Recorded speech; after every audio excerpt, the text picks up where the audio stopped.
નમસ્કાર મિત્રો, પેરના ન્યૂઝમાં આપનું સ્વાગત છે। આજ રોજ ડભોઈ ઉપરવાસમાં ભારે વરસાદ પડવાથી વાઘોડિયા ડભોઈનો રસ્તો બંધ થયેલ હતો।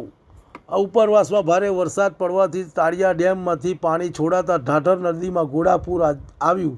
આજુબાજુના ખેતરોમાં પાણી ગરકાવ। ડભોઈ વાઘોડિયા વાહન વ્યવહાર બંધ થયેલ છે। રિપોર્ટ મહેન્દ્ર વસાવા, ડભોઈ। તમને અમારા સમાચાર પસંદ આવ્યા હોય તો લાઇક, શેર, બેલ આઇકોન અને સબસ્ક્રાઈબ કરો।